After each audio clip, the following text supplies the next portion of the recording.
I wanted to start off by welcoming everybody here this morning. Thank you for joining us. We decided that we wanted to build off of last week's webinar. For anybody that was able to catch that one, it was all about your growth stage model and how to input your information and generate the growth stage models. But we have come out with disease and pest models in conjunction with the growth stage model. So we thought that maybe it was a good time of year to dig into those a little bit deeper, make sure everybody understands what they're based off of and the 4 crops that they are currently working under. So if you did not catch last week's webinar, it is available in the customer portal. Just as a very quick reminder for anybody who hadn't seen it, you go here into assets. Click on it. That's where all of your field information is stored. You select a field that you want to input your information on. Go over here to this pencil that has now popped up. Click on that and it brings you to this page where you can input your current crop, your hybrid, your seeding date, seeding depth, and row spacing. Those are the very important pieces that we need to generate these models. So now, once that information is all entered in your asset manager, we can come over here into the growth stage model, into our crop managers, where all of the information is now going to be generated.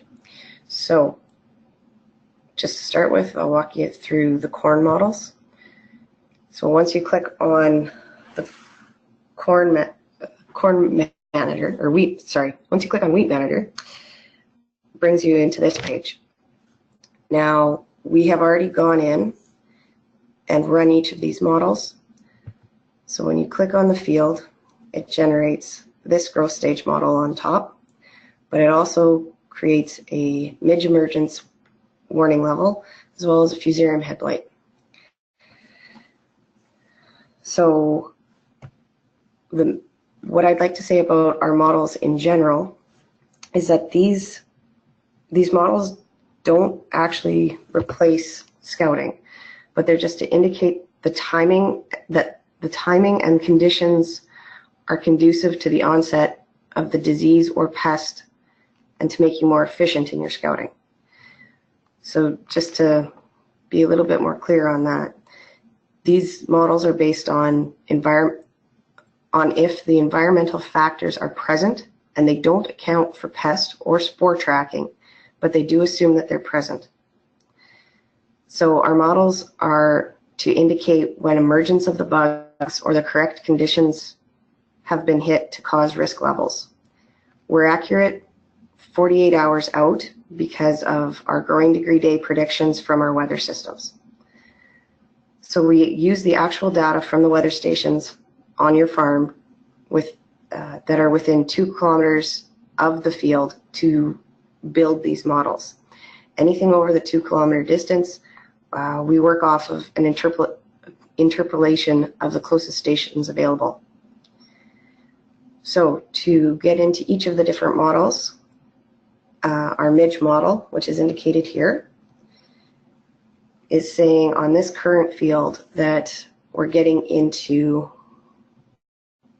the moderate risk level, which is shown here. The legend for each of the colors is down here. You can see what stage each one means. So for this one specific field, we are into a moderate risk of 40 to 60% emergence. So our midge model starts accumulating growing degree days on March 1st for any time over 5 degrees. Once the growing degree days start hitting the thresholds for early and late emergence for both the males and the females, it triggers the warning. As the emergence of early then late males and then early to late females progress, the risk level increases as the females are the ones that do the most damage. So once again, this is a warning for when emergence occurs, not for populations. So you can see in this model here, this particular field is getting into that risk area. So once those risk levels are hit, that's when you then take a look and see if the stage of the crop is at the correct time to indicate whether or not you should be going out and scouting. When you take a look at our fusarium model down here, for example, back here, we all of a sudden saw a medium risk. That was because at that time, the conditions were conducive to disease set in. That being said, it wasn't necessarily the right time for the plant. So our fusarium model uses the mean relative humidity for the previous 7 days and the susceptible variety list to calculate risk levels. Risk on an individual field is highly based on crop stage. Even if the conditions exist, but if the crop isn't at the correct stage, the risk level is minimal. Basically, variety and model stage are key, which is why our observations are so important to adjust our growth stage model. Our model is very similar to the provincial warning maps and is based on the same data, but it isn't an exact science, as the models are both, the model that both are based off of is correct 70 to 80% of the time. So this is our wheat manager. When you go back here to our summary page, you can see the risk levels summarized here nicely.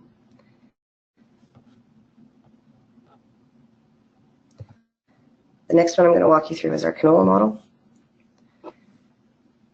So once again, click on the crop and then click on the individual field that you'd like to take a look at.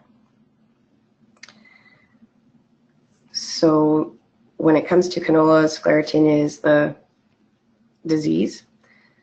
So this model is based on temperature and relative humidity on an hourly basis to calculate if the correct conditions exist to classify it as an infection hour.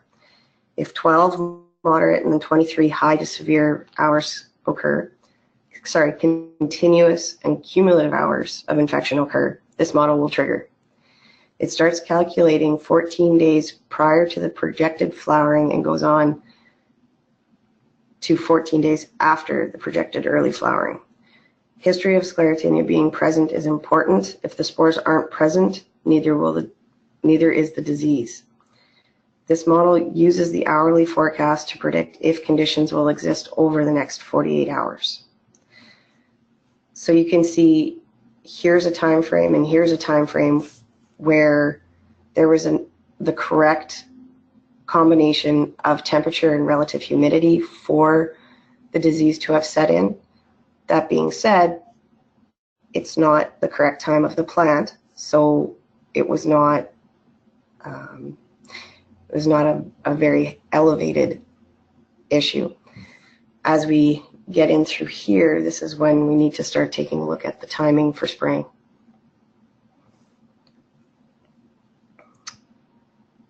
Next, we're going to go into soybeans.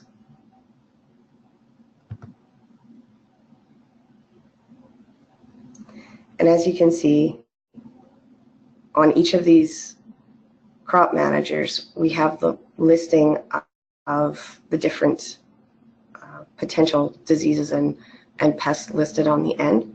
So that's where your summary is. So for soybeans, there are a few different pests and diseases here for this one. As you can see, aphids, Japanese beetle, and the Asian rust. So soybean aphids, these are based on the number of aphids per plant derived from a growing degree day accumulation during V2 through V4 stages. 250 per plant is the economic threshold, and treatment occurs in the R1 through R6 stage. Asian soybean rust, the hourly temperature and relative humidity feeds a susceptibility score. If the score registers registers within the range, it will trigger a risk level. As you can see on this one, there isn't a risk level, so it has not hit that susceptibility score. So once again, keep in mind the spores must be present in an area to trigger infection. For this one, damp leaves for 6 to 18 hours when the temperature is between 10 and 28 degrees increases your chances of the disease.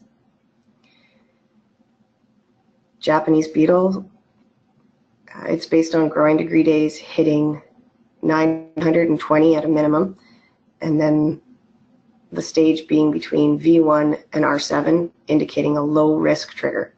When the growing degree days hits 1600 to 2150, it's considered peak emergence. Work is being done to improve this model within our system. Lastly, I'll show you corn. Wasn't actually able to find anybody with corn, so my apologies for that, but the basics are the same. Over here you can see on the end, here's where your risk levels will appear. So northern corn leaf blight, temperatures need to be between 15 and 30 degrees with relative humidity being 90% or more for between 1 and 12 hours. And then for common corn rust, daily temperatures and relative humidity for corn staged between V3 and R1 with damp leaves indicates a generic infection score. So this is our first year for the disease and pest models. We will be continuing to do more work on these and build up the crops available for these warnings here over the next coming time. As far as it goes, that covers the information. Did anyone have any questions? I don't have any questions at this point. If anybody does have a question, maybe just raise your hand that you're typing it, and then we can wait for you to send that question in. No, it looks like we don't have any questions. Do you have anything else, Heather, that you want to add before we end today's webinar? No, I just want to remind everybody that all of our webinars will be added to the customer portal, and customers are notified by an email letting that the webinars have been uploaded. And please remember, if you have any questions or comments, to please email support@farmersedge.ca. And I encourage you all to join us next week on Thursday, July 12th for how to generate reports and set custom notifications. So thank you all for attending. Thanks, Heather. And I'm just going to piggyback on that.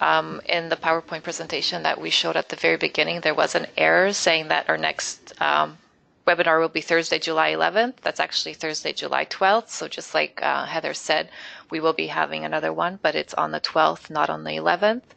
And just as a side note, maybe if you're not having all your notifications come through about your webinar, let us know, and maybe we'll just need to update your proper email address so you are getting those notifications, so you are able to join us for the webinars. At this point, I just want to thank everybody for joining us here today. We look forward to seeing you next Thursday, and have a wonderful day, everyone. Thanks.